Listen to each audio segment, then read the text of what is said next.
leg day. Now, I'm not gonna lie to you. I'm not the biggest fan of leg day. In my honest opinion, I think my favorite day out of my training split has to be push day. Who doesn't love training chest, triceps, and shoulders? Hell, I know I do. But we need to have a serious conversation. What makes a great leg day? I'm glad you asked. Because you're probably looking all over YouTube, probably asking yourself, where can I find the most optimal, straightforward, no BS leg day? Don't worry, I got you. So when it comes to leg day, there's 4 muscles that you should be training. Your quads, your glutes, your calves, and your hamstrings. Optionally, you can train your abs too. I like training my abs on leg day, personally. But a little tip for anybody seeing the video, training abs doesn't mean that you're going to be able to see them. You still need to be eating correctly, and you need to do your cardio. And you need to be on a calorie deficit in order to see your abs. Now, training them can give you bigger abs, which allow you to see them at higher body fats. But hey, if you really want to see your abs, you're going to have to start eating less.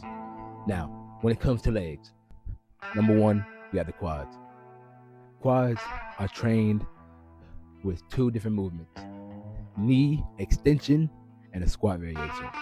Now me, I personally do 3 different types of squat variations. Not the smartest idea, but that's all I can do with the amount of equipment I got. Next is the hamstring. The hamstring should be trained in 2 ways, or a movement where you bring your knee up. Also, a movement where you bring your leg like this. Unfortunately, I don't got that. But fortunately, all you need is a heavy hinge movement, and that should be enough to train your hamstrings. Next is your calves.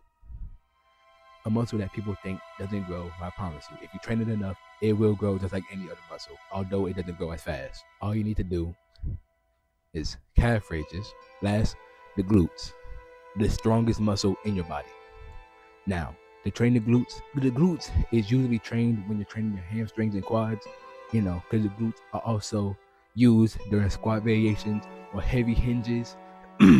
So, in my recommendation, if you want to build glutes, the best exercise you can do is either to do a barbell hip thrust or a dumbbell hip thrust, depending on what type of equipment you got. Now,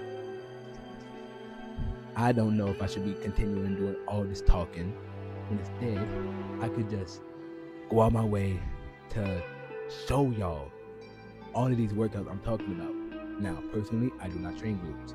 I feel as if they are trained when I'm doing any quad or hamstring exercise.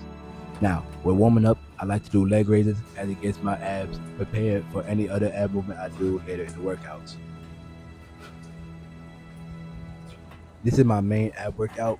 These are called dragon flags. Now, my form is a little messed up and I'm still working on it, but right now I'm doing the easier variation with one leg.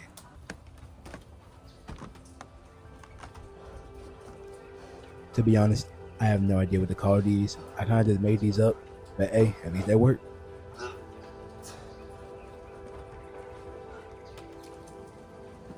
Same goes along for this one.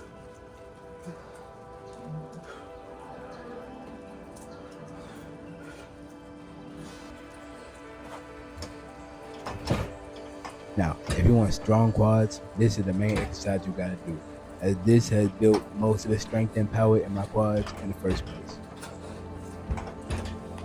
Now, in all honesty, this is one of the hardest quad exercises you can do, as training one quad at a time is way harder than training them both at the same time. Now finally, I do sissy squats to end everything off, because this is the hardest quad movement I do, and to be honest, it works pretty good for building muscle in the quads. One of my favorite hamstring movements, and also not just training hamstring, but it also trains your glutes and your lower back. With this, just make sure that the barbell is always close to your legs, and make sure to thrust your hips very fast when going back to the top. And last movement, we have calf raises. The easiest exercise I can do. I usually go for high reps with these, but hey, it's whatever you feel like doing.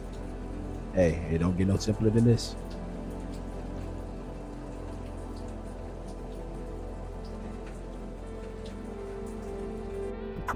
Again, somebody outside. I'm mindful recording the outro too, although all of this is way after I get done working out. So this is like hours apart. This is the last video I'm going to be making explaining my workout split.